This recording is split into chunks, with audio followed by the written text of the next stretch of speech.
Audio Jungle.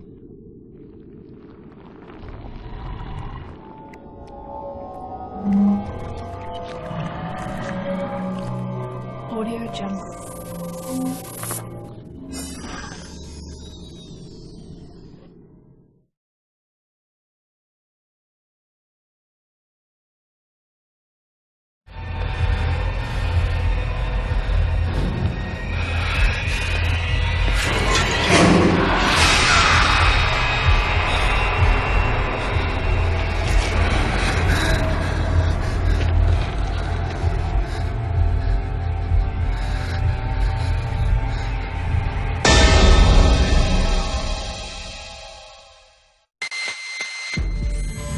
Reflexos nas lentes, balões climáticos, ilusões de ótica, gases dos pântanos.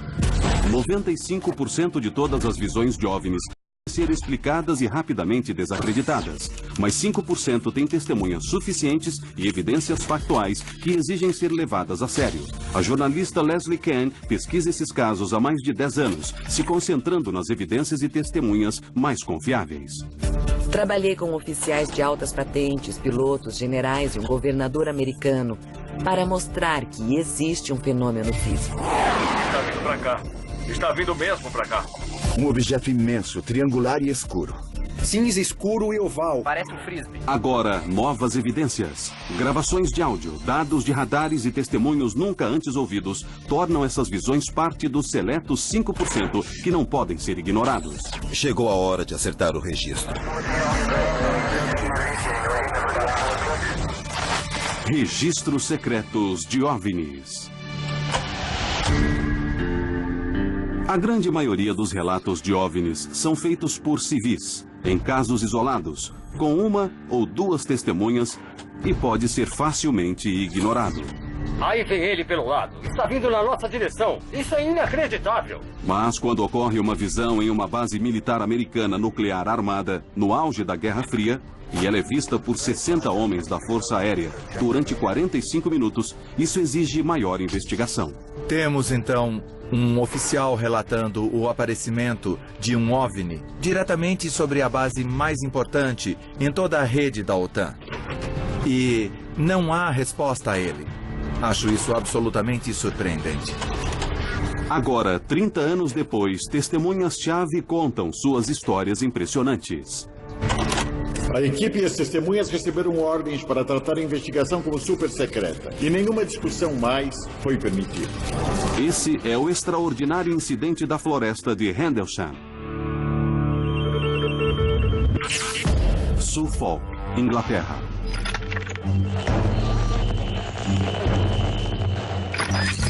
(22 horas de 26 de dezembro de 1980).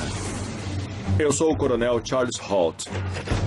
Em 1980, eu era subcomandante de base da Força Aérea Real em Bentwaters, Woodbridge, Inglaterra. Naquela época, Bentwaters era a maior divisão de caças táticos do mundo livre. E nossa missão, como parte importante da OTAN, era estarmos preparados para qualquer coisa. Na manhã de 26 de dezembro, eu fui coletar os registros policiais, que são a lista cronológica do que aconteceu nas últimas 24 horas. Quando eu entrei no escritório, o sargento em serviço começou a rir. Ele disse: "Coronel, não vai acreditar nisso. Ontem à noite, 3 dos nossos homens estavam na floresta caçando OVNIs. Eles disseram ter visto uma aeronave em queda. Foram até lá investigar e tiveram uma certa experiência." Eu disse: "Põe no registro que eles viram algumas luzes e, por enquanto, deixamos assim." Holt tenta ignorar a história dos OVNIs, apesar de rumores crescentes na base sobre uma nave estranha vista na floresta na noite de Natal. Mas em alguns dias, ele é forçado a agir. 2 noites depois, estávamos na festa de Natal, terminando a refeição principal e esperando a sobremesa, quando o tenente em serviço chegou ao comandante da base e disse: "Precisamos conversar. O OVNI voltou." Eu tinha certeza de que ia acabar com aquilo. Então peguei meu gravadorzinho de bolso que carregava para todo lado e um PN-27, que é um medidor Geiger, e nós fomos para a floresta. Mais tarde, em 27 de dezembro de 1980, o coronel Halt leva um grupo de 4 militares, incluindo um comandante de voo e um especialista em prevenção de desastres, para o local onde a suposta nave aterrissou 2 noites antes. Olhei e encontrei metade da nossa força de segurança lá fora. 5, 6, 7 veículos, jipes, picapes de 6 passageiros e eles tentando iluminar a floresta. E eu pensei, isso é um desastre das relações públicas prestes a acontecer.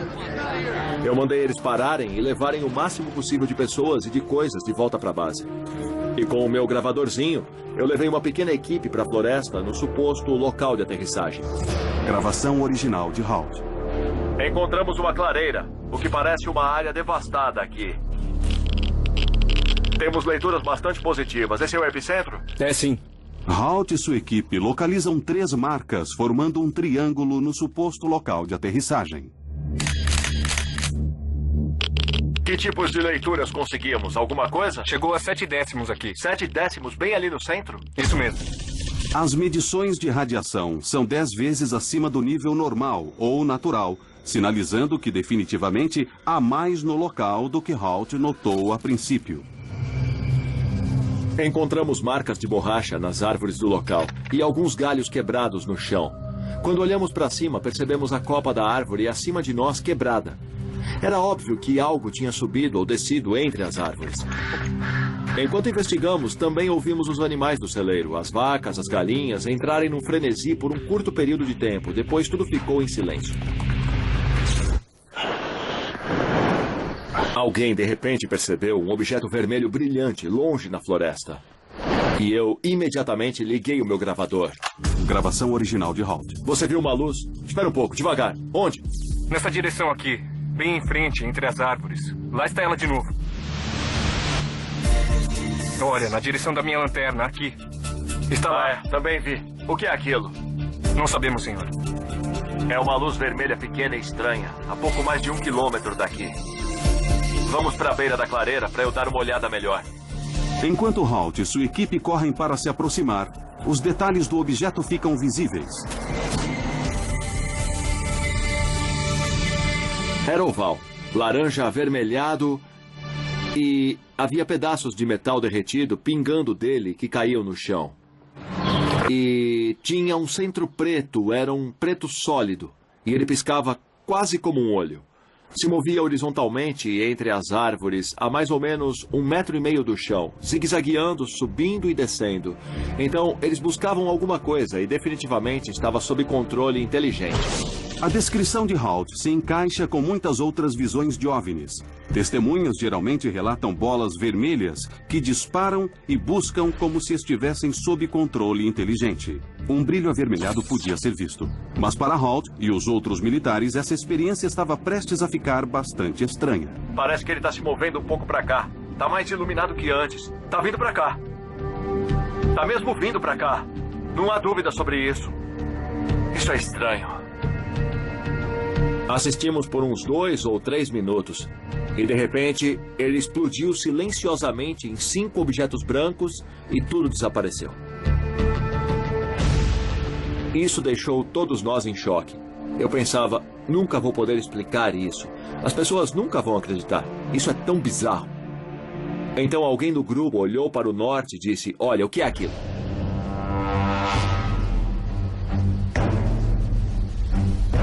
E vimos 4 ou 5 objetos elípticos, com luzes multicoloridas, provavelmente a uns 900 a 1.200 metros de altitude.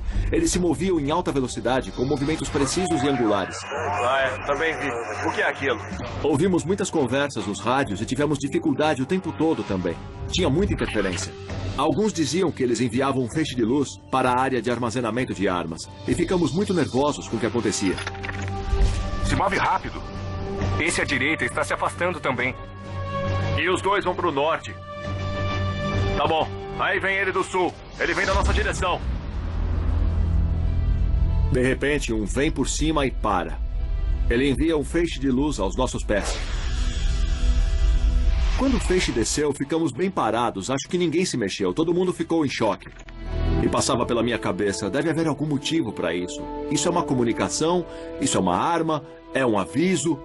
O que fazemos agora? Halt e seus homens ficam petrificados com a nave acima deles. A visão é algo incomum para esses militares treinados e profissionais. Eu nunca vi nada igual. Enquanto estávamos lá, do mesmo jeito que ela apareceu, clique, ela sumiu. Fiquei pensando, não há explicação real para tudo isso. Por que eu me envolvi? Isso não vai fazer bem para minha carreira. Mais de 60 homens da Força Aérea dizem ter visto um OVNI durante as 2 noites do incidente de Rendlesham. De acordo com testemunhas, isso realmente sacudiu a base. Foi durante a Guerra Fria. Era um posto nuclear avançado. E era uma invasão. Uma questão de segurança nacional tanto para britânicos como para americanos. Como oficial no comando, Halt devia relatar o evento aos seus superiores. Então ele fez um breve memorando esperando pôr fim à questão. Devido à localização da base na Inglaterra, o memorando é direcionado ao ministro da Defesa britânico, que rapidamente conclui que o evento não tem significado para a defesa e encerra o caso. E ele continuaria assim por mais de uma década. Meu nome é Nick Pope. Eu trabalhei para o ministro da Defesa por 21 anos. E no início da década de 90, eu analisei o projeto OVNI. Meu trabalho era investigar as visões e determinar se havia alguma evidência de ameaça em potencial ao Reino Unido. Em 1994, Nick Pope inicia uma revisão do caso encerrado do incidente da floresta de Rendlesham. Uma coisa que me chamou a atenção foi a aparente falta de qualquer resposta formal ao relatório do Coronel Halt.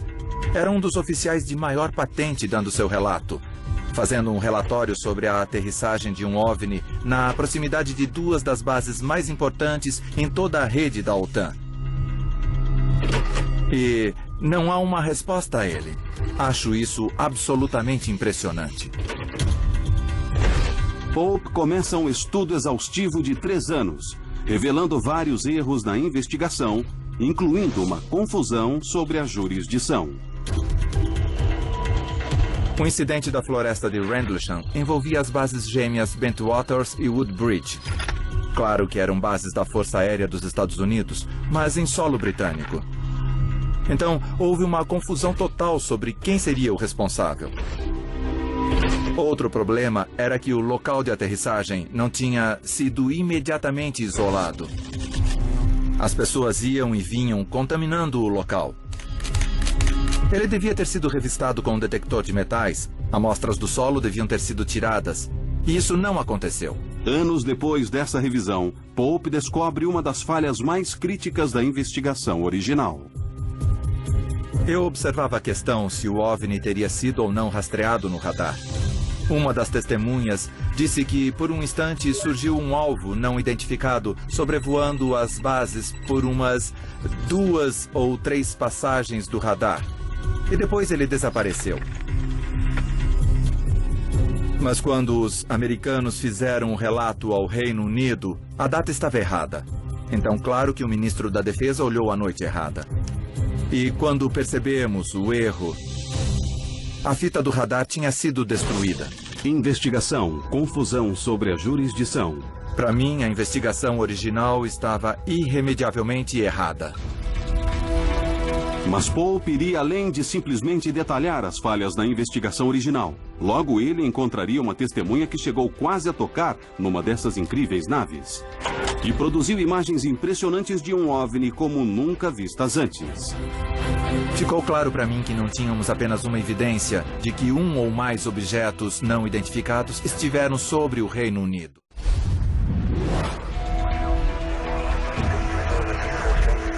Logo depois do Natal de 1980, mais de 60 homens da Força Aérea testemunham o que descrevem como várias naves desconhecidas sobre as bases gêmeas da OTAN de Bentwaters e Woodbridge, na Inglaterra. A experiência agita os soldados, incluindo o subcomandante da base, Coronel Charles Halt. Eu pensava, nunca vou poder explicar isso. As pessoas nunca vão acreditar. Isso é tão bizarro. A aparição nunca foi oficialmente explicada, deixando que as testemunhas questionassem o que viram até quase uma década depois, quando Nick Pope, um funcionário do Ministério da Defesa britânico encarregado das investigações do OVNI, inicia a revisão do caso da visão agora notória. Então ficou claro para mim que a investigação original estava irremediavelmente errada. Incomodado com as falhas, Pope aprofunda a investigação. Em 1994, ele entrevista um homem que se tornaria uma testemunha-chave do caso, o sargento James Penniston, aviador americano encarregado da segurança. 2 dias antes da visão do coronel Halt, o sargento Penniston também tinha visto um OVNI. Ele e 2 outros aviadores tinham se aproximado desse objeto. E ele se aproximou o suficiente para fazer desenhos espetaculares. Vista de cima. Vista de frente. Vista lateral. Penniston chegou muito perto. Viu a forma triangular. E é interessante perceber as marcas que foram encontradas no local de aterrissagem na forma de um triângulo. E altas leituras de radiação que foram registradas naquelas 3 marcas. Significativamente mais altas que a radiação natural média.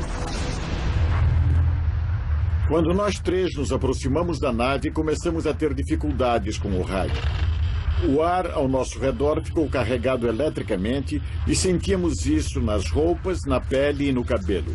Nada no meu treinamento me preparou para o que eu vivenciei. O sargento Penniston observou a nave por quase 45 minutos. As informações mais intrigantes são os estranhos símbolos que vemos ao lado, que ele disse lembrarem um pouco os hieróglifos egípcios. Ele desenhou isso em seu caderno.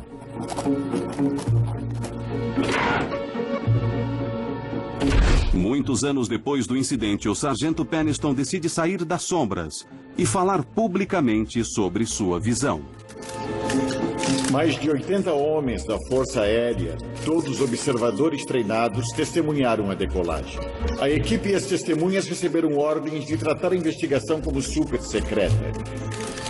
E nenhuma discussão mais foi permitida.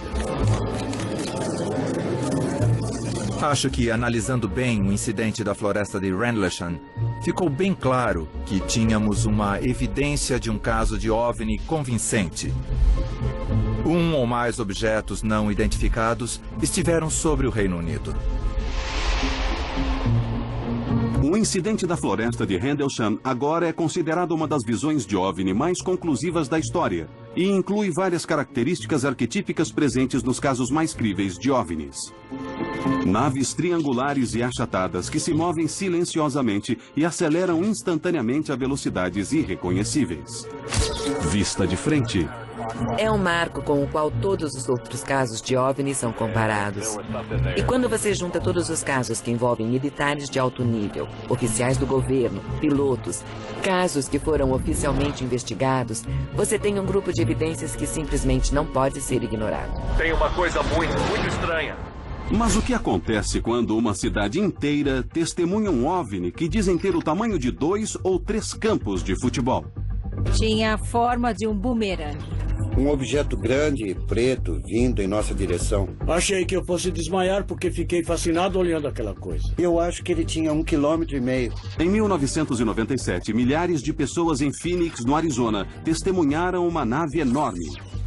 Essas luzes pertencem a visitantes do espaço? Foi passado na televisão. Então, as pessoas saíam de suas casas e olhavam para o céu. Novas evidências foram apresentadas em um dos casos de OVNI mais longos da história.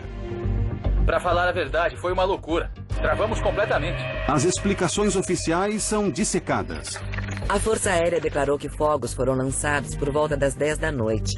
Mas os relatos de testemunhas chegaram mais de 1 hora antes desses fogos.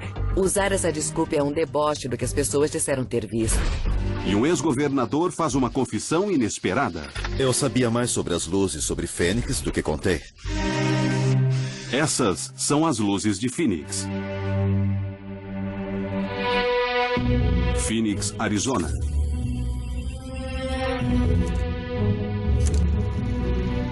Eu sou Fife Symington, ex-governador do Arizona. Na primavera de 1997, ocorreu um evento muito incomum enquanto eu era governador. Acho que as pessoas se referem a ele como as luzes de Fênix. Era uma noite de quinta-feira, 13 de março de 1997, 8h30 da noite. Minha filha Mônica veio correndo para dizer que tinha uma coisa passando por cima da montanha Camelback. Aí as 4 crianças levantaram, correram lá fora e eu também fui. Eu olhei para o norte e minha mulher e eu vimos 3 luzes brancas em formação triangular vindo em nossa direção. Eram 5 luzes grandes na frente, na forma de um bumerangue. Era uma nave sólida, silenciosa, muito baixa na Terra. Mas o que chamava a atenção era o tamanho. Extremamente grande, extremamente maciça. Nós nem temos shopping centers daquele tamanho. Ficamos e observamos flutuar diretamente sobre nossa casa. E ficou provavelmente de 5 a 6 minutos bem à nossa vista. Minha esposa e eu ficamos nos olhando. Eu olhei bem nos olhos dela e disse: acabamos de ver nosso primeiro OVNI. Essas luzes pertencem a visitantes do espaço? Centenas de pessoas no vale acham que é uma possibilidade. O que foi descrito como um bumerangue gigante iluminado pairou no ar. Nenhuma explicação oficial sobre essas estranhas luzes. Naquela noite foi transmitido pelo rádio e pela televisão. Então as pessoas saíam das suas casas, olhavam para cima. E aquilo foi visto por milhares de moradores em todo o vale. Foram enxurradas de telefonemas para o Palácio do Governo e para o Departamento de Segurança Pública. As pessoas queriam respostas. Então, claro que eu fiz minhas perguntas imediatamente ao chefe da Guarda Nacional e mandei membros da minha equipe ligarem para a base da Força Aérea de Luke para descobrir se estavam voando com alguma nave exótica por cima do vale e não obtive resposta. Todo mundo ficou, oh meu Deus, não sabemos o que é isso. Algo de estranho aconteceu nos céus sobre o Arizona, que ainda não foi totalmente explicado. É o que os entusiastas dos OVNIs chamam de uma grande visão. Pilotos dizem ter visto no ar, mas os radares militares não captaram nada. Seja o que for, muita gente em Fênix olhou para os céus esta noite. Nas semanas seguintes ao incidente, mais de 700 testemunhas deram relatos às autoridades locais e ao Centro Nacional de Relato de OVNIs, uma organização privada em Seattle, Washington. Essas testemunhas incluem pilotos, policiais e militares de carreira. Apesar de descrições diferentes sobre a nave, várias características se encaixam. Era um objeto sólido e maciço, não apenas luzes, na forma de um delta ou de um triângulo. E não fazia barulho enquanto se movia por cima do vale. Mais importante, ele foi visto de vários pontos por testemunhas em todo o distrito, num total de 106 minutos. Estávamos literalmente deitados na grama, olhando para cima. Era um objeto sólido, bem sólido. Uma coisa que não dá para explicar. De verdade. Foi um grande evento visto por milhares de pessoas no estado do Arizona. E elas esperavam uma resposta real do governo. Você pode imaginar a histeria crescente em nossa comunidade pelo que tinha acontecido e pelo que iríamos fazer a respeito. Eu vou ordenar uma investigação completa desses fatos. Vamos fazer todas as investigações necessárias. Vamos até o fim e vamos descobrir se realmente foi um OVNI. Eu estava sondando, tentando ter respostas, mas nos canais oficiais, todos negavam ter visto, o que me deixou perplexo. E a vereadora Barwood assumiu a liderança. Ela ligou para o senador John McCain. E o senador foi a primeira pessoa a tirar alguma coisa da Força Aérea. Guarda Nacional do Arizona, em Phoenix. A Força Aérea diz ao senador McCain que as luzes foram fogos de alta intensidade estourados pela Guarda Nacional entre 9h30 e 10 da noite. Mas, já que as visões começaram às 8h15 da noite, mais de uma hora antes dos fogos serem emitidos, e numa parte diferente da cidade de onde o OVNI foi visto, isso não explica o que muitas testemunhas viram. Eles foram emitidos em torno das 10 da noite. Eles estavam no sudoeste de Phoenix. Eles nem estavam na cidade, nem no distrito. O que minha esposa e eu vimos aconteceu às 8h30. Parece que esse grande objeto surgiu às 8h30. As autoridades decidiram que era melhor fazer alguma coisa para acobertar, então fizeram um show de fogos às 10. O que confunde é que as luzes que foram mostradas na TV naquela noite eram mesmo os fogos. Essas luzes pertencem a visitantes Porque o do vídeo do espaço. noticiário foi feito por volta das 10, quando os fogos Aqueles foram estranhos lançados. pontos de luz. Mas isso não explica o que todas as testemunhas viram. Os fogos foram lançados mais de 2 horas depois das visões terem começado. Foram 2 eventos separados. Fogos de magnésio. Espalhando mais dúvidas sobre a explicação da Força Aérea, há o registro nunca antes ouvido de um telefonema feito por um aviador na base da Força Aérea de Luke para o Centro Nacional de Relatos de OVNIs na manhã de 14 de março. Parece que recebemos um chamado do aeroporto de Prescott Valley. Um pequeno aeroporto aqui ao norte, dizendo que um objeto quase bateu num Cessna. A chamada foi feita às 8h32. Encontraram algo sobre Phoenix, Arizona, numa área da 7ª Avenida com a estrada Indian School. Eles não sabem o que era. De acordo com o aviador, a base da Força Aérea de Luke enviou 2 F-15 para investigar o incidente logo depois das 8h30 da noite. Ele falou com um dos pilotos de F-15 depois de seu retorno, descrevendo-o como visivelmente trêmulo. Eu nunca tinha visto o piloto desse voo ter medo. Ele estava apavorado, ele não sabia o que era. Sua declaração foi de que eles seguiram essa nave. Ela seguiu numa linha reta em direção ao aeroporto de Sky Harbor, que é um dos nossos principais aeroportos, em aproximadamente 5.500 metros, descendo a 3.500. Ele viu luzes diferentes em um padrão triangular. As primeiras 3 luzes estavam numa formação triangular e depois a outra luz estava a uns 400 metros, também do lado leste do triângulo. Isso apavorou ele. Depois que aterrissaram nas bases, nós travamos completamente. Tudo enlouqueceu e o lugar foi fechado. Apesar do testemunho chocante, a Força Aérea nega categoricamente o encontro. Mas, como no caso Rendlesham, tentativas oficiais de negar a visão não têm sucesso. Era uma história que não terminava. E o governador sabia que teria que falar disso. O governador Fife Symington está determinado a descobrir o que eram aquelas luzes. Logo, as luzes de Phoenix ganhariam projeção nacional e o governador Symington faz sua confissão assustadora. Eu sabia mais sobre as luzes de Fênix do que contei. E agora tragam o acusado à sala para que possamos ver quem é o culpado. Chegou a hora de acertar o registro. Luzes amarelas. Quando você é servidor público, tem que tomar muito cuidado ao lidar com assuntos sensíveis e incendiários como visões de OVNIs. O fato é que se você é funcionário público e começa a falar sobre OVNIs, você é atacado, é inacreditável. Começamos hoje com aqueles estranhos pontos de luz. Mas quando eu olhei do lado esquerdo... Em 2007, estima-se que 10.000 pessoas testemunharam um OVNI sobre Phoenix. Relatos descrevem uma nave em forma de delta no tamanho de vários campos de futebol.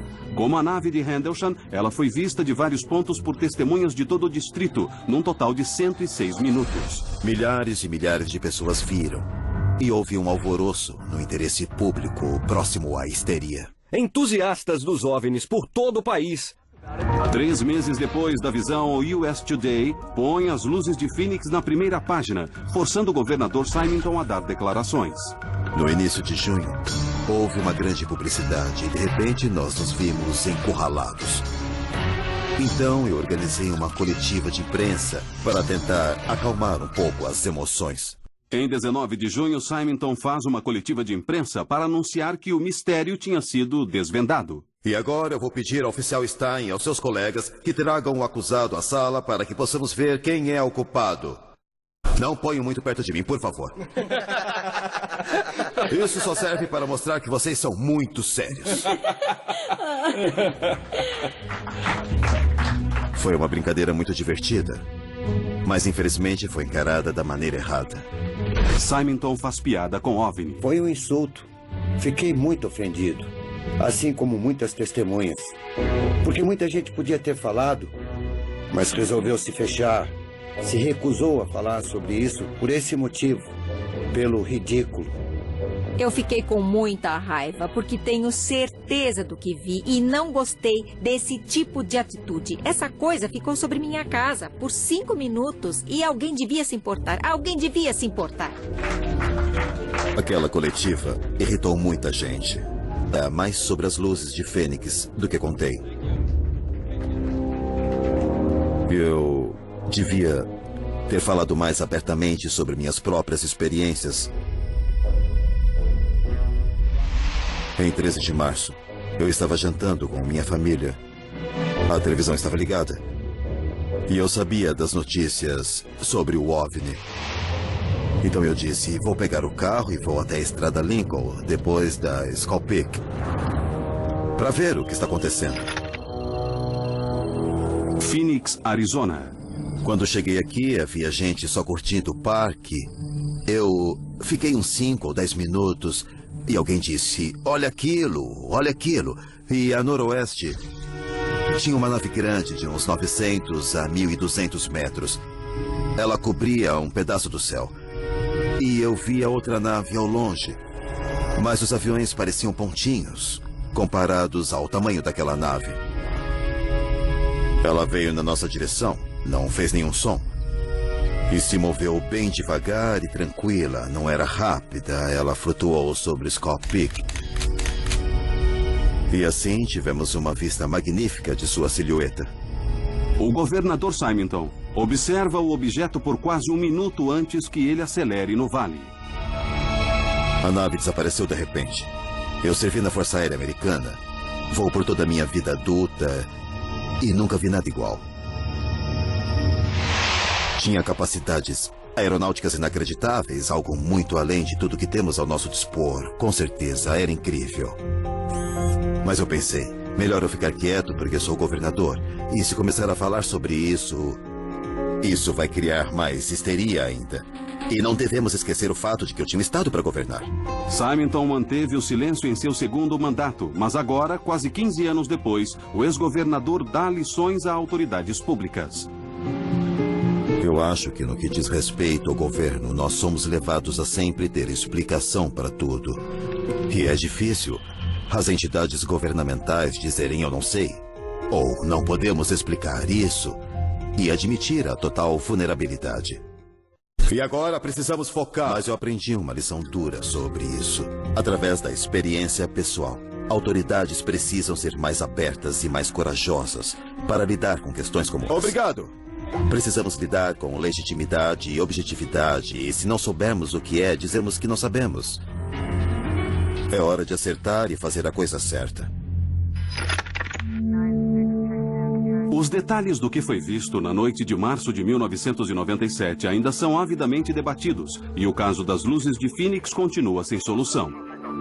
Mas o que não se questiona é que o caso revelou uma necessidade urgente de estudos dos OVNIs e de uma entidade oficial do governo para receber e investigar relatos. Como está agora, não existe uma entidade oficial para as pessoas nos Estados Unidos recorrerem se ocorrer algum evento que elas achem que deva ser relatado. E o interessante é que, em termos da comunidade da aviação, a FAA diz a seus funcionários no manual que, se virem um OVNI, não devem relatar nada à FAA. Então, eles dizem no manual que o governo americano não quer saber de nada sobre visões de OVNI. Pilotos e pessoas na comunidade da aviação, em particular, são excelentes testemunhas. Mas, com frequência, quando vêm OVNIs, elas não relatam, porque acham que terão problemas em sua carreira.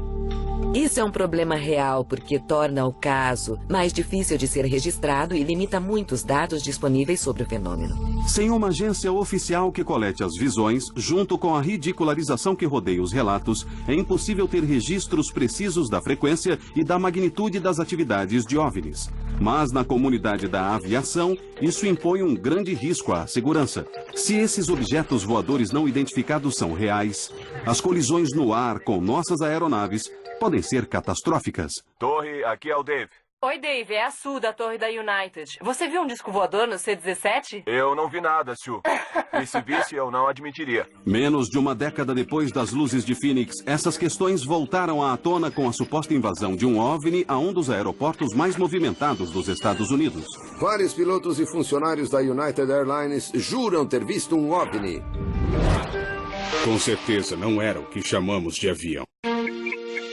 Relatos frívolos e sensacionalistas de OVNIs explodiram pela internet, tornando mais difícil que nunca separar os confiáveis dos questionáveis. Em resposta a isso, vários especialistas aplicam rigorosos padrões investigativos e científicos para avaliar evidências desse fenômeno. Entre eles está a jornalista veterana Leslie Kean. Eu pesquiso os OVNIs há uns 10 anos. Sempre concentrada na informação principal, factual.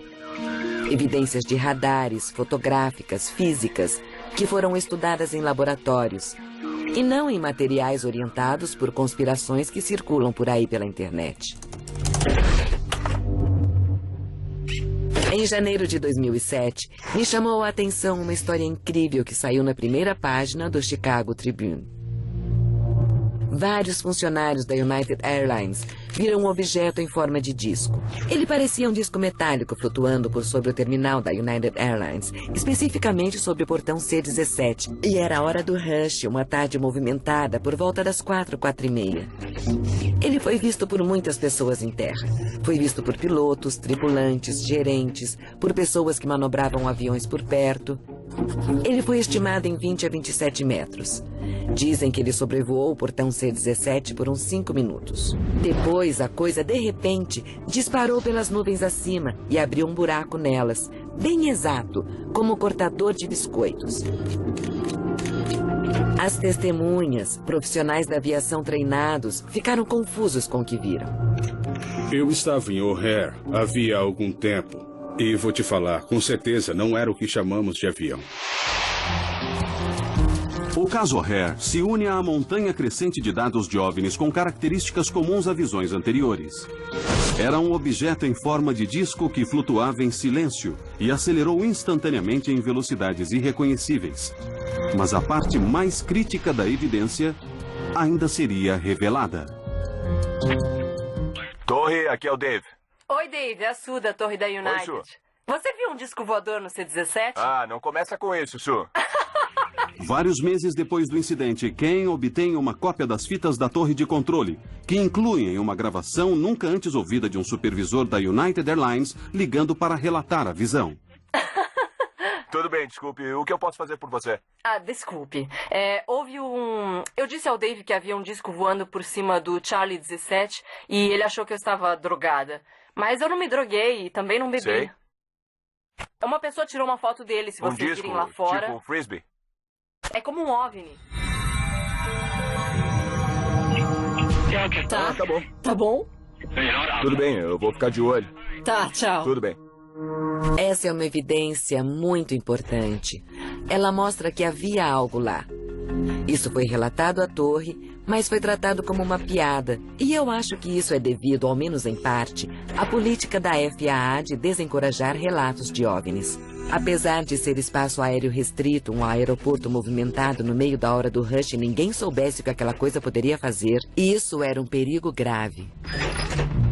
Então a FAA inicialmente não disse nada, mas quando essas fitas foram liberadas, eles tinham que dizer alguma coisa. Sob pressão pública, a FAA libera uma explicação superficial 2 meses depois da visão. A primeira coisa que a FAA disse às pessoas foi que isso seria algum tipo de reflexo de luz das nuvens acima. Disseram que as luzes do aeroporto podiam fazer coisas estranhas nas nuvens. Mas o problema é que as luzes do aeroporto não tinham nem sido acesas ainda. A segunda explicação que a FAA deu foi que seria um fenômeno climático, provavelmente o que se chama de buraco nas nuvens. Esse buraco nas nuvens é um fenômeno natural, causado por cristais de gelo caindo de uma nuvem de cima em um banco de nuvens abaixo, fazendo um furo na nuvem.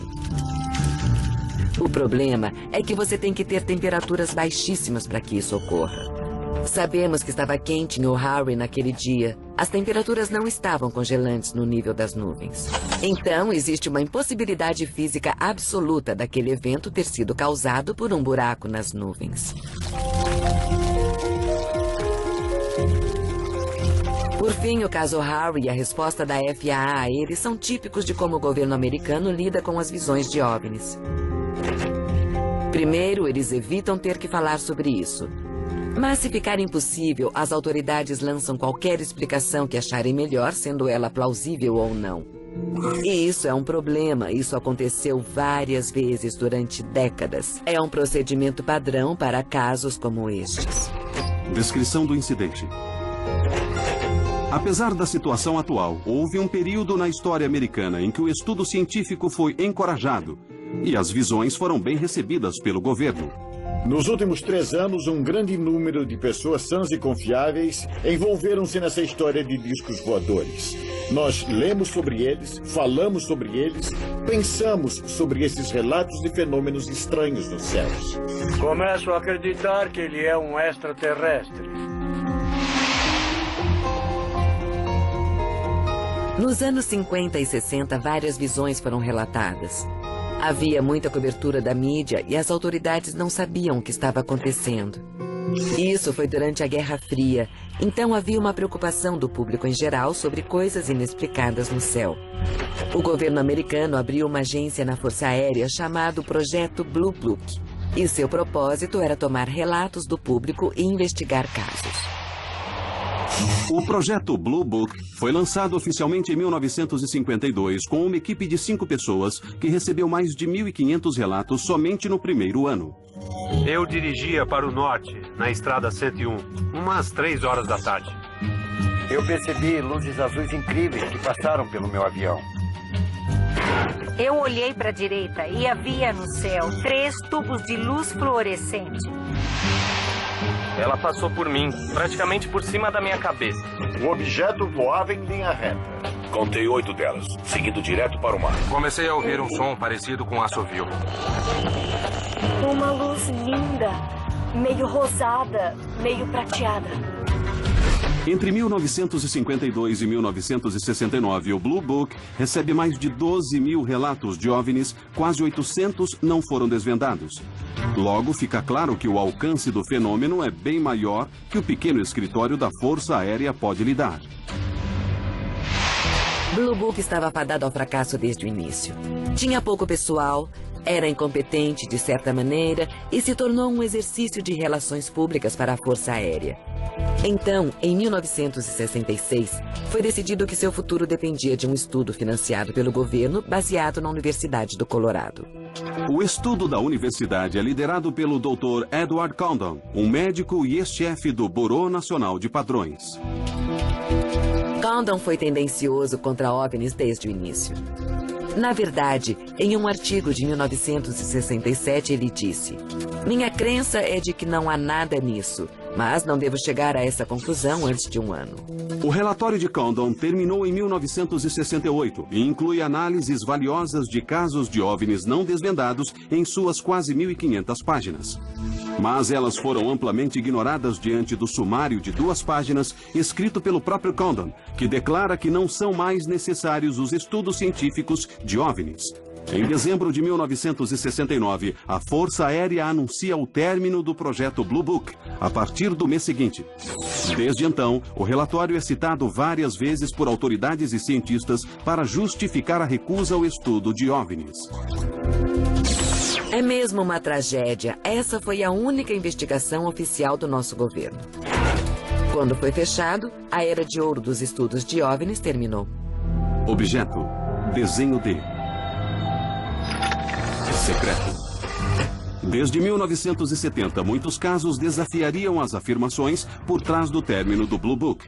Mas uma visão de 1986, perto de Anchorage, no Alasca, daria evidências que deviam ser levadas a sério. Aqui é o 1-2. Em outro equipamento, confirmamos que há 2 objetos voando em torno de sua esquadra 1550. Onde ele está? Está seguindo ele? Parece que sim. Nesse caso, um capitão com 30 anos de experiência em voo põe sua reputação em jogo, relatando uma nave enorme que o segue por quase 1 hora, Um encontro que renderia o mais longo dado registrado de um OVNI até hoje. Evidência que seria levada até a Casa Branca. Eles estavam todos animados, então eu perguntei o que ele achava que seria. Ele disse, um OVNI. Meu nome é Richard Haynes e eu sou cientista pesquisador da NASA desde 1967. Meu interesse em fenômenos aéreos não identificados tem mais de 30 anos.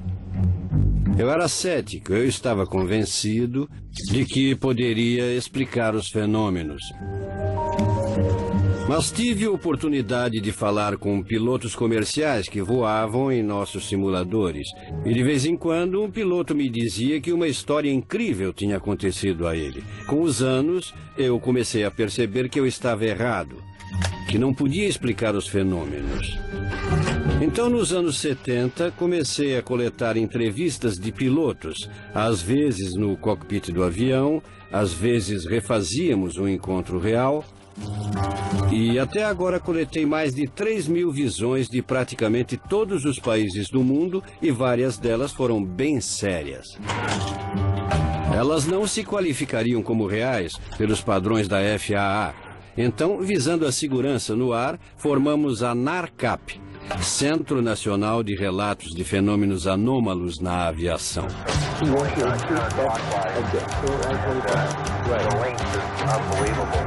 A NARCAP é um centro de relatos para pilotos e controladores de tráfego aéreo que queriam dar relatórios de suas visões de maneira totalmente confidencial.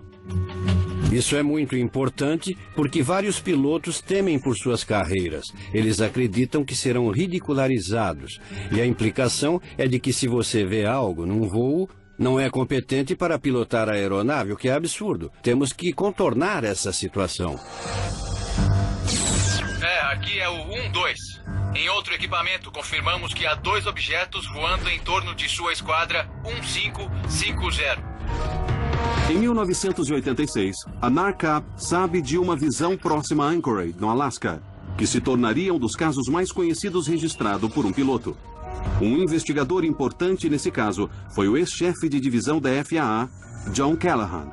Eu era o gerente da divisão de investigação e avaliação de acidentes da FAA. A regra era, caso algo acontecesse, quer fosse uma notícia ou um acidente, tínhamos que saber antes que a poeira baixasse.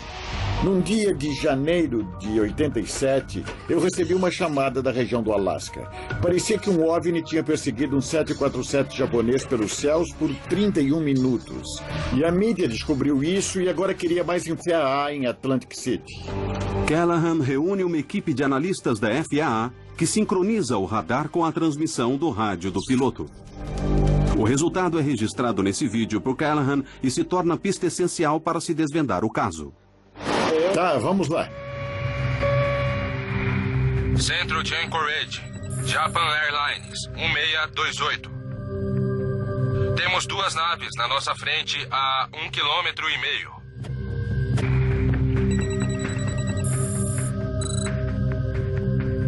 O capitão Kenjo Teruchi, um capitão da Japan Airlines, pilotando um 747 de carga de Paris para Tóquio, achou ter visto um teste militar de algum tipo mais avançado. Quando ele olhou o radar, viu um alvo enorme, 12 ou 14 ou 16 quilômetros à sua frente. E a primeira coisa que ele fez foi chamar a FAA para saber se eles tinham algum tráfego junto dele. Japan Airlines 1628. Senhor, pode identificar o tipo de aeronave? Será que pode me dizer se é militar ou civil? Japan Airlines 1628. Não podemos identificar o tipo, mas vemos as luzes de navegação e luzes estroboscópicas. Olha lá, tá vendo? Vendo aquela evidência única em radar, a equipe de Callahan confirmou um alvo não identificado, perto do avião de Terauchi. Mas é essa entrevista nunca ouvida antes feita pelo Dr. Haynes ao piloto japonês que ilustra os detalhes extraordinários da nave. O que ele contou era impressionante. Era um objeto imenso, algo maior que sua aeronave. Grande, forma de uma noz, do tamanho de 3 ou 4 porta-aviões. Tinha luzes vindo dele e uma nave pequena ia e vinha da nave grande. Quanto tempo levou para sair da posição da frente? Foi extremamente rápido. Eu estava olhando para elas, mas meus olhos não seguiam o movimento. O capitão Terúcci não escondeu seu medo. Ele disse que estava com medo. Ele e seu copiloto estavam esperando uma colisão e se seguraram. Foi sério desse jeito. O controlador de Anchorage claramente levou a visão a sério, porque seu próximo passo foi confirmar o alvo não identificado com a base da Força Aérea de Elmendorf. Tá, parece que estou recebendo algum retorno. Não sei se é falso ou não. Negativo. Não é falso. Eu quero que mantenha o rastro e veja se pode captar um código e verificar se não tem nenhuma aeronave operando nessa área. Afirmativo. Não temos ninguém aí em cima agora. O militar vê aqueles alvos. O controlador do radar vê aqueles alvos. De acordo com o piloto, era uma grande nave aqui que se manteve com ele por um tempo. Japan Airlines 1628. Senhor, vou pedir que faça uma virada de 360 graus para a direita e me avise como fica seu tráfego. Entendido, 360. Quando o capitão Terúcci se aproximava de Fairbanks, ele recebeu permissão para dar uma virada de 360 graus. Ele queria tentar escapar daquele objeto que estava do seu lado esquerdo. Sua posição era de que o objeto continuaria seu voo adiante, e ele viraria para a direita e se afastaria. Nós achamos que tinham sumido porque só podíamos ver nossas luzes de retorno. Eu lembro que pensei como foi ótimo que nada tivesse nos acontecido. Então, quando nos dirigimos para Anchorage, vimos ela de novo. E ela nos seguiu por toda a volta de 360 graus. Em outro equipamento, confirmamos que há 2 objetos voando em torno de sua esquadra, 1550. Onde ele está? Está seguindo ele? Parece que sim. Enquanto Terúcci fez sua volta de 360 graus, o objeto fez o círculo com ele. O que é muito interessante, porque ele precisa estar bem mais rápido que o avião para conseguir. Então o fenômeno tinha que estar sob controle, talvez controle inteligente para manter a localização precisa com aquele avião. O piloto vê. Seu copiloto vê. A base militar e o controlador de Anchorage rastreiam no radar e um passageiro de um jato da United Airlines, voando perto, também disse ter visto uma nave desconhecida na área. Ao todo, a visão do Alasca tem muitas características comuns com os casos mais verossímeis de OVNIs, incluindo o de Rendlesham, o de Phoenix e o de Chicago. É um objeto enorme em forma de disco que se move como se tivesse um controle inteligente e é capaz de acelerar instantaneamente a velocidades irreconhecíveis.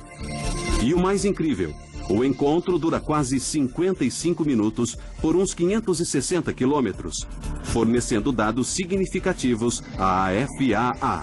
Anormalidades ocorrem próximas à antena, relatos tanto da torre quanto do radar.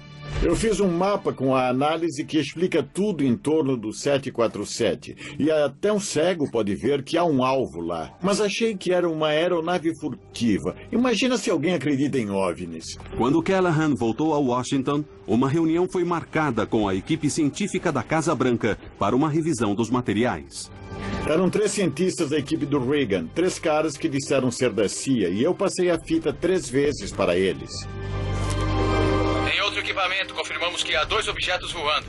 Quando o vídeo terminou, eles estavam todos animados, estavam babando. Estavam ansiosos para pôr as mãos em todos aqueles dados. Essa era a primeira vez que eles tinham mais que alguns minutos de dados de radar para analisar. E então o cara da CIA chega e diz: esse evento, apontando para um monitor de TV, nunca aconteceu. Nós nunca estivemos aqui. Vamos confiscar todos esses dados e você vai jurar segredo. E eu disse: o que você acha que é? Eu ainda acho que é um avião. E ele disse: é um OVNI.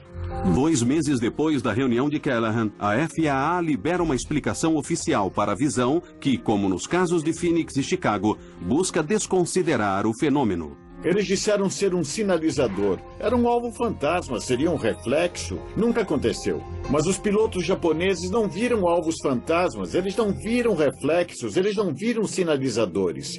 Nós só vemos um ponto ou um traço no radar. E temos que confiar no que diz o piloto. O piloto estava lá.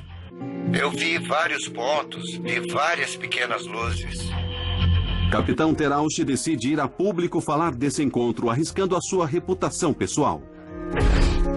Por sua disponibilidade em preencher formulários e ser entrevistado, a Japan Airlines decidiu que ele não voaria mais. Então o capitão Terauchi foi designado para o trabalho interno. Esse caso ilustra o que está em jogo.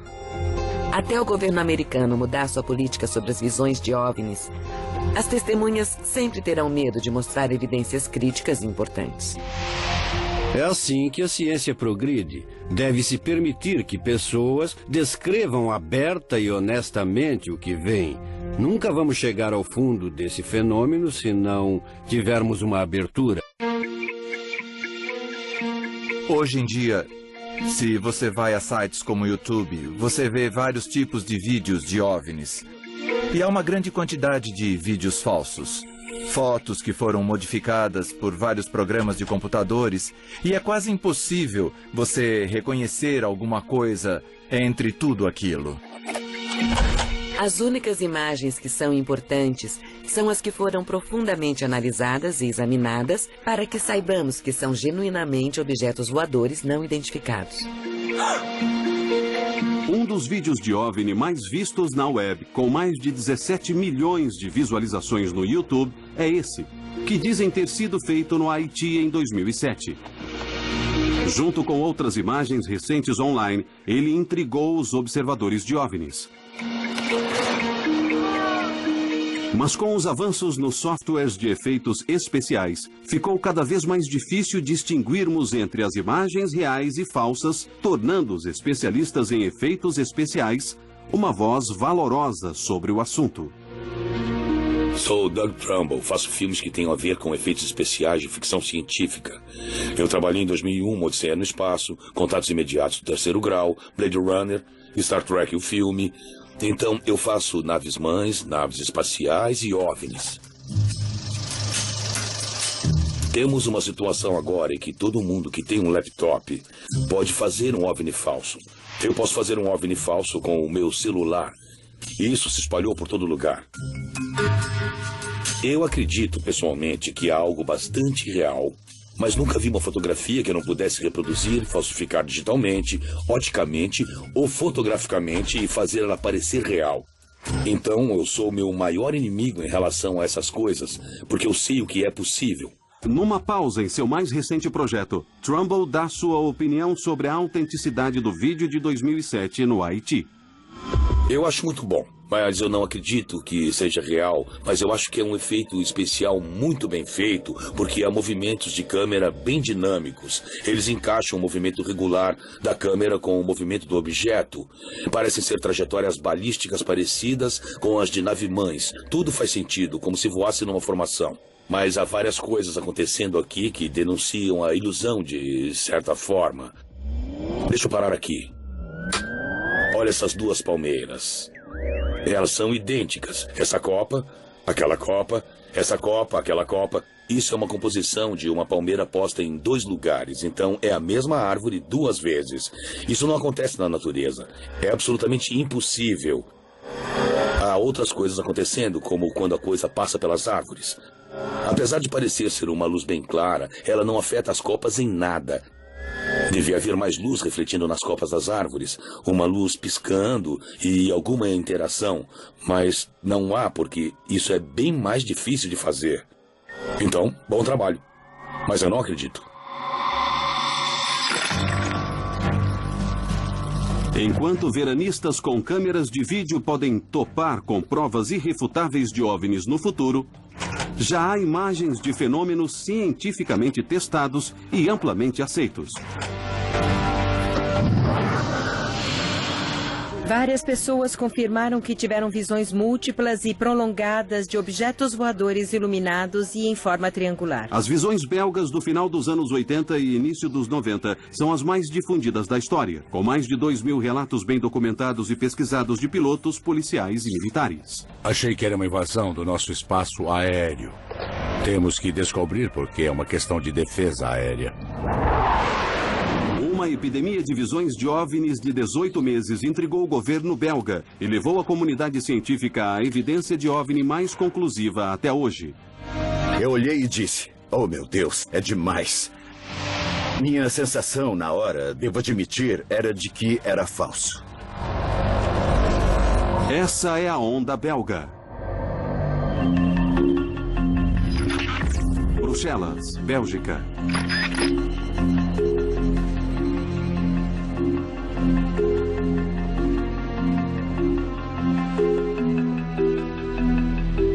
Meu nome é Patrick Ferry e eu fui um dos fundadores da SOBEPS, que é uma associação sem fins lucrativos dedicada ao estudo de fenômenos aeroespaciais. Em 1989, a situação era bem tranquila aqui na Bélgica em relação a OVNIs. Tanto que decidimos fechar a associação porque não havia mais nenhuma visão. E, de repente, coisas estranhas começaram a acontecer na área de Eupen. E esse foi, historicamente, o início da onda belga de OVNIs. 17 horas de 29 de novembro de 1989.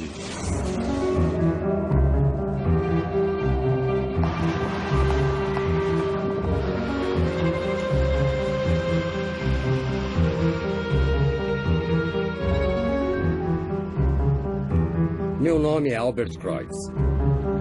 Na noite de 29 de novembro de 1989, eu estava no rádio da polícia de Eupen.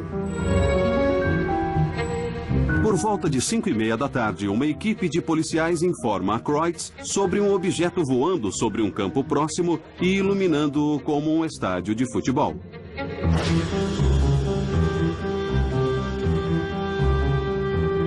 Eu brinquei com eles, já que era final de novembro, de que era Papai Noel chegando. Aí eles gritaram, olha pela janela de cima e você vai ver.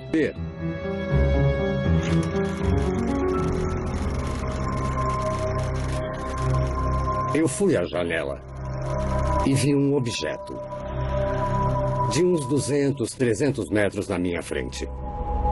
Como um barco, flutuando no céu.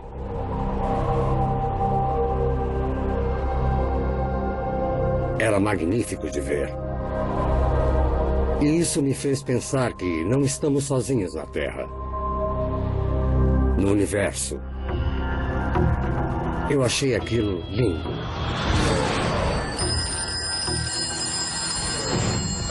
Imediatamente a polícia recebe várias chamadas de cidadãos preocupados. Tem 2 objetos voando no céu. Então ele ordena que policiais em locais próximos sigam o objeto. Sigam, fiquem embaixo dele. Um deles era Dieter Plummans, inspetor-chefe da polícia de Kelmis. Plummans estava em ronda com seu parceiro, pegando traficantes perto da fronteira com a Holanda, quando recebeu uma chamada. Quando ouvimos a chamada pelo rádio, estávamos nessa direção. Vimos uma luz ou um tipo de objeto por cima da torre em Henri Chapelle. E nos perguntamos o que é aquilo.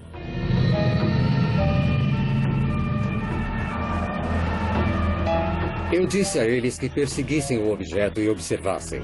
Eles o seguiram até Henri Chapelle, onde o objeto ficou sem se mexer por cima do asilo de Belém.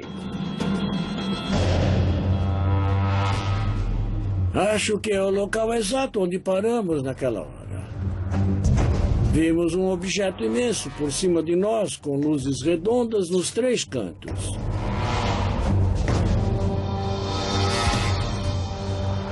E em algum ponto, um objeto bem menor saiu por trás. Ele tinha uma luz vermelha que piscava junto com a luz maior.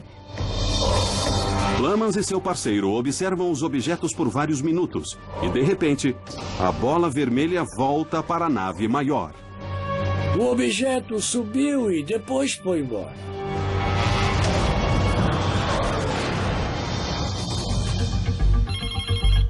As histórias de Croix e Plamans estão entre muitas que começaram a surgir naquela noite. Ao todo, 13 policiais deram relatos de uma nave triangular não identificada, vista em 8 locais diferentes em Eupen. Meu marido viu uma coisa incrível ontem. Mais 60 relatos de civis foram dados naquela noite, produzindo uma massa concentrada de visões que logo chamaria a atenção da mídia internacional e obrigaria o governo belga a responder. Foi uma noite histórica, porque as visões eram parecidas. Mas a grande surpresa é que isso foi só o início. OVNI, epidemia que toma a Bélgica. Várias pessoas confirmaram que tiveram visões múltiplas e prolongadas de objetos voadores iluminados e em forma triangular. Eles viram um estranho fenômeno no céu, um OVNI. Essas aparições... No dia seguinte, ao 29 de novembro, houve uma ampla cobertura da mídia. Infelizmente, não foi possível uma maior interação. Estava na TV, no jornal, para todo lado. E imediatamente nós pegamos nosso carro e fomos a Eupen entrevistar as pessoas que viram. Gravações de vozes reais. Meu marido viu uma coisa incrível ontem. Ele viu um objeto imenso, com raios de luz que o seguiu por vários minutos até em casa. Ele não quis avisar porque teve medo de ser ridicularizado, mas acho que é importante avisar vocês. Nós coletamos 150 visões diferentes da mesma área, descrevendo quase a mesma coisa. Gravações de vozes reais. Era na forma de um triângulo. Um triângulo enorme. Tudo bem. Um objeto imenso, triangular e escuro. Cada canto tinha uma enorme luz branca. Elas eram como as luzes de aterrissagem de um avião, mais fortes, mais potentes. E no meio do triângulo havia uma luz vermelha piscando. O que é muito interessante é que não se falava em um objeto triangular naquela época, em 1989. Naquela época, em ufologia, as pessoas falavam sobre discos voadores que eram redondos, essas coisas, mas não em um objeto de forma triangular e escuro. Isso era bastante novo. Muitos relatos de OVNIs perto da fronteira belga. As visões belgas de 29 de novembro chamaram a atenção internacional, exigindo uma resposta imediata do governo. Um homem é indicado para comandar o inquérito do governo, o general Wilfred de Brouwer, chefe de operações da Força Aérea Belga. Em 1989, eu era encarregado da proteção do espaço aéreo do país quando um total de 143 visões foram relatadas na área de Eupen. Quando recebe-se tantos relatos em nível militar, muitos oficiais rejeitam porque isso não está em seus termos de referência. É frustrante. É frustrante ter que declarar que você não sabe o que está acontecendo. Então, quando chegou ao meu escritório, eu quis reagir da mesma maneira, mas achei que fosse uma invasão do nosso espaço aéreo. Somos o país sede da OTAN. Temos que descobrir porque é uma questão de defesa aérea. O primeiro ato de de Brouwer foi contactar a embaixada americana para descobrir se algum avião furtivo tinha tomado a área sem aviso. Eles responderam bem rápido e confirmaram formalmente que nenhuma nave tinha passado por cima da Bélgica. Então isso derrubou essa teoria.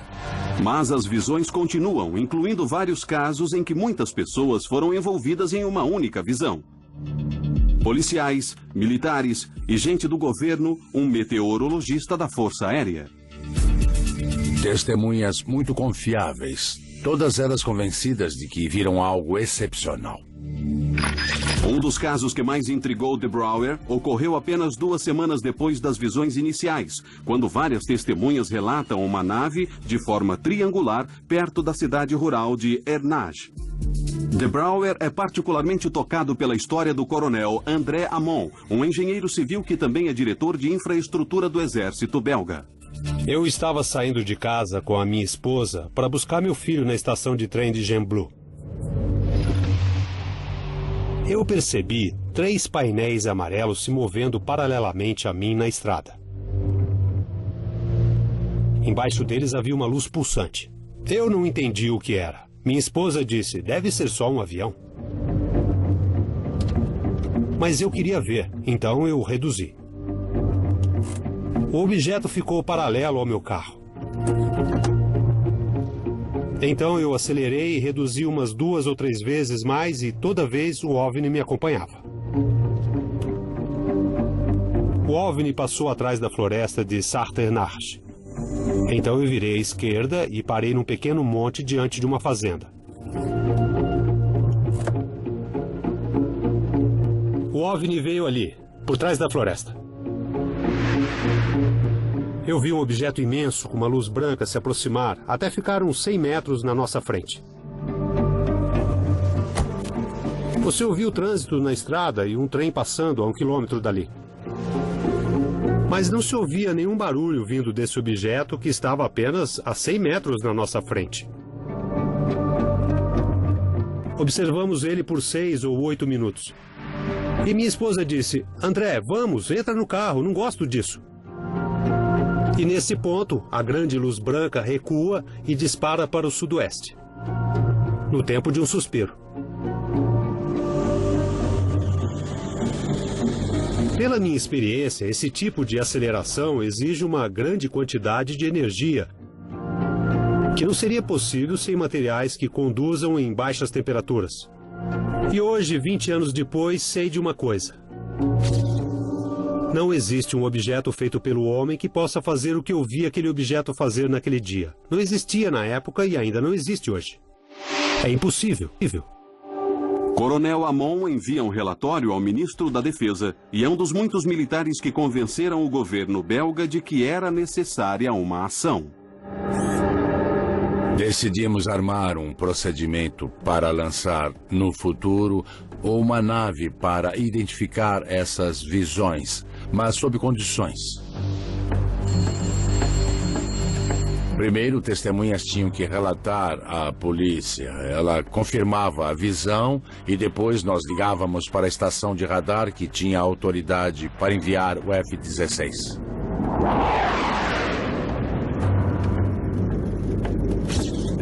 Eu sou Yves Milbergs. Em 1990, eu pilotei um F-16 no Esquadrão 350 na Bélgica. Bom, nós soubemos da onda de OVNIs, particularmente nas regiões de Liege e de Eupen. 1h de 30 de março de 1990. Na noite de 30 de março de 1990, a unidade de Milbergs é informada de visões de OVNIs em torno da cidade de Leuven.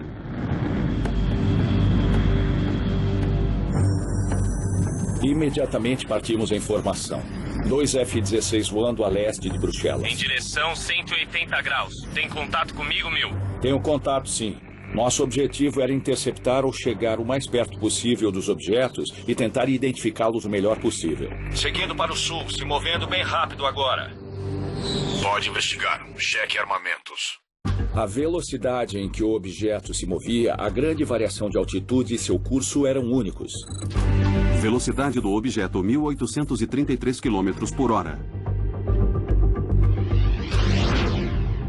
Em combate aéreo, estamos habituados a ver objetos se moverem muito rápido. Mas nesse caso, as variações eram incomuns, o que provava que estávamos lidando com um objeto muito diferente de uma aeronave. Perdi contato agora.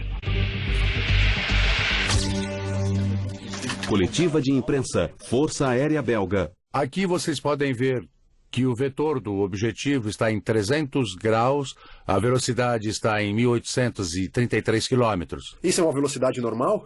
Não, a velocidade normal de um avião nessa altitude é por volta de 650 e 740 quilômetros. Sob pressão de uma imprensa e público famintos, De Brouwer faz uma coletiva de imprensa para discutir o voo de Milbergs. Essa é uma velocidade de 1.870 quilômetros e foi a maior velocidade que registramos. Os F-16 registraram objetos que voavam em velocidade normal, mas de repente viravam e aceleravam em velocidades que eram mais altas que a velocidade do som. Isso não pode ser feito por nenhuma nave convencional. As acelerações levam o objeto de 280 km a 920 em questão de segundos.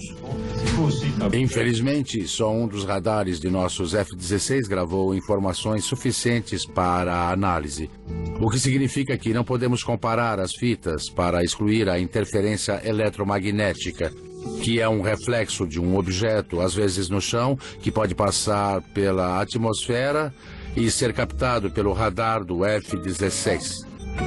Então não temos 100% de certeza de que era realmente um objeto. Devido à falha no segundo radar, autoridades do governo não podem conferir o que contam os pilotos, mas Milbergs continua convencido. Eu acredito pessoalmente que havia um objeto naquela localidade naquele dia. Temos testemunhas em terra, estações de radar e aviões. 3 fontes diferentes vendo o mesmo objeto, ao mesmo tempo, no mesmo lugar. Havia alguma coisa no ar naquela noite.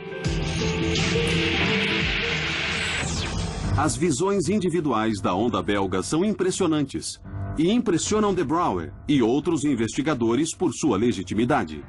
Mas o que eles não tinham era algo irrefutável.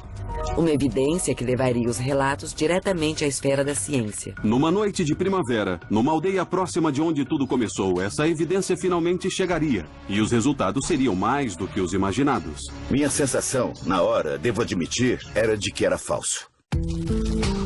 Mais de um ano depois da onda belga começar, relatos de OVNIs continuam a chegar ao escritório do fundador da SOBEPS, Patrick Ferrain. Oudenaarde, Bélgica, 1991. Durante quase 18 meses, coletamos várias observações e encontramos centenas de pessoas. Coletamos umas 60 fotografias de objetos voadores não identificados e quase a mesma quantidade em filmes de vídeo. Mas, infelizmente, eles eram todos muito ruins. Você só vê uns pontinhos de luz num fundo preto. Zemst, Bélgica, 1990. Mas nós tivemos muita sorte de encontrar uma boa imagem. E essa imagem foi feita na pequena aldeia de Petit Rechon, que não é longe de Eupen.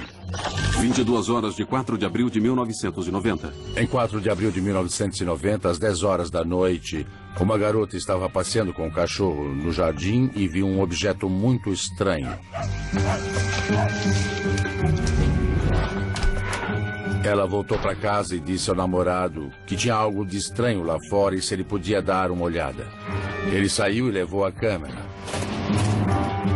Ele só tinha 2 fotos, então se encostou no muro, não se moveu e armou uma exposição de 1 a 2 segundos. Ele tirou 2 fotos e, quando mandou revelar o filme, viu que uma delas estava branca, não havia nada nela. Então, ele jogou fora. Mas a segunda era interessante. Ele viu 3 luzes e uma coisa vermelha no meio. Mas foi só isso. Petit Rechon original. Eu recebi o original na época. Olho para ele e digo, oh meu Deus, é demais. A minha sensação na época, devo admitir, era de que era falso. Então, construí uma pequena maquete e tentei reproduzir o que havia nos slides. Imediatamente entendi que não era uma maquete. Então, nós decidimos ir até alguém que fosse especialista em análise digital. Alguém que tivesse as ferramentas certas para detectar e para provar se aquilo era falso ou não. O slide foi colocado em estudos por 1 ano pelo professor Mark Acheroy, um físico nuclear da Academia Real Militar em Bruxelas. A análise do professor Acheroy do componente azul do slide mostra que um lado do objeto triangular está perfeitamente em foco. mas os dois outros lados estão desfocados. Isso prova que existe um movimento independente do objeto. Não era falso. O slide é analisado depois por cientistas de todo o mundo, incluindo o professor André Marion, um físico nuclear da Universidade Paris-Sud. O professor Marion descobriu que havia um campo magnético em torno do objeto porque ele observou um padrão como os de filetes de ferro em um campo magnético. As descobertas do professor Marion desencadeiam especulações de que a nave poderia se mover usando um sistema de propulsão dinâmica de magnetoplasma, um motor elétrico que usa um campo magnético para gerar força. Tal sistema pode também responder à falta de vento e de barulho relatada pelas testemunhas. Na história dos estudos de OVNIs, a foto de Petit Rechan é uma das evidências mais convincentes de uma visão até hoje. Não só reforça milhares de relatos de toda a Bélgica, mas também ilustra muitos atributos dos casos de OVNIs mais confiáveis. Uma nave triangular que se move em silêncio e acelera instantaneamente a velocidades irreconhecíveis. O que é bem interessante nas visões belgas é que no Reino Unido houve uma onda de visões parecidas 3 anos depois. Muitas testemunhas falam de um imenso OVNI em forma triangular com 3 luzes debaixo dele e uma maior e um pouco mais fraca no meio. Então, é claro que nos 2 casos, os governos estão vendo isso e chegando à conclusão de que estamos lidando com um fenômeno real. Bélgica. A onda belga é incrível não só pelo grande número de relatos, mais de 2.000, mas pela maneira como foram feitos e oficialmente investigados. Durou quase 18 meses. E, de repente tudo parou. Dos 2.000 casos relatados, 650 foram investigados. E dos 650, 500 continuam inexplicados. A questão fica em aberto. O que seria? Eu não sei a resposta. Com certeza, só posso dizer que não era uma aeronave, nem um helicóptero, nem um balão, nem Zeppelin, nem ultraleve, nem aeromodelo, nada disso. A onda belga continua um mistério. E até hoje, 20 anos depois, testemunhas têm mais perguntas que respostas. Estou frustrado porque, depois de 20 anos, ninguém tem uma explicação válida. Tinha 2 objetos no céu. Não temos outra explicação. Eu nunca vi nada igual, nem antes, nem depois daquele dia. E até hoje ainda não sei o que era. É algo extraterrestre? Pode ser, só posso contar o que eu vi. Para milhares de testemunhas da onda belga e muitas outras que documentaram encontros em bases militares, grandes aeroportos ou em céus sobre grandes cidades, só há uma conclusão.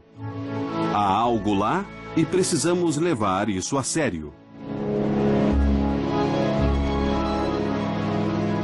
A dificuldade em estudar OVNIs é que, se eles são manifestações de uma civilização avançada, nós estamos mais ou menos na mesma posição dos ratos de laboratório, tentando entender a civilização dos técnicos em biologia no laboratório. É além da nossa imaginação. E Arthur C. Clarke disse que tecnologia suficientemente avançada não é diferente de mágica. A história está cheia de novos fenômenos. Fenômenos mal compreendidos, que foram ridicularizados, zombados. Por quê? Porque a ciência não teve chance de examiná-los ou não quis examiná-los por vários motivos. Temos que mudar essa situação. Temos uma propensão em nossa cultura a ridicularizar as visões de OVNIs. É um problema e precisamos ser mais maduros sobre isso no país. Sabe, nem tudo são luzes de aviões, balões meteorológicos e truques. Há fenômenos reais aqui. Isso é uma coisa que a comunidade científica devia observar. Ela devia se engajar nisso. Potencialmente, isso teria muita coisa a nos ensinar. Temos de ter em mente que nossa civilização só tem 40 mil anos. O que é um piscar de olhos na vida da nossa galáxia. Então somos bebês por aqui. Há 200 bilhões de estrelas, mais um enorme número de planetas, inclusive planetas do tamanho da Terra. Então a probabilidade de haver vida por aí parece ser bastante grande. Temos técnicas de análise muito sofisticadas, usadas em todo o universo para ver planetas, estrelas, nebulosas.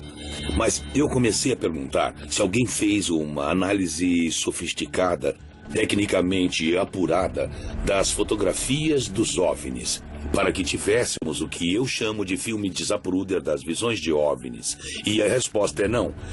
Então, nesse vácuo, eu decidi assumir o que se tornou um hobby para mim. Eu comecei a aplicar tecnologia de rastreamento digital sofisticada e controlada, que usamos nos efeitos especiais, algumas que desenvolvemos durante a filmagem de contatos imediatos para tentar fotografar um OVNI. O projeto de Trumbull, conhecido como UFOTOG, a fotografia de OVNIs, usa câmeras precisamente calibradas e antenas de rádio para registrar imagens e dados do céu à noite. Observando simultaneamente a mesma área de vários pontos de vista, o equipamento de Trumbull pode apontar a velocidade, a trajetória e a altitude de qualquer objeto registrado. E mais precisamente, determinar se é uma nave convencional. Meu plano é fazer imagens que possam ser cientificamente válidas e que possam ser examinadas, como o filme de Zapruder, para que bons analistas de ciência fotótica possam vir e dizer: foi exatamente isso que aconteceu. Tem uma exposição de 2 segundos aqui. Acho que nos próximos anos é provável que encontremos evidências de vida inteligente no universo. Acho que isso vai acontecer muito em breve. E eu quero fazer parte disso.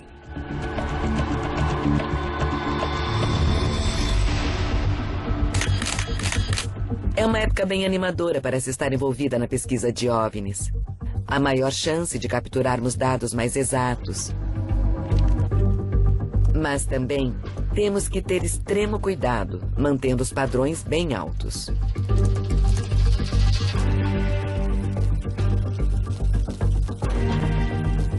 Tinha alguma coisa lá. Um objeto bem pequeno e preto. Tem sentido horário.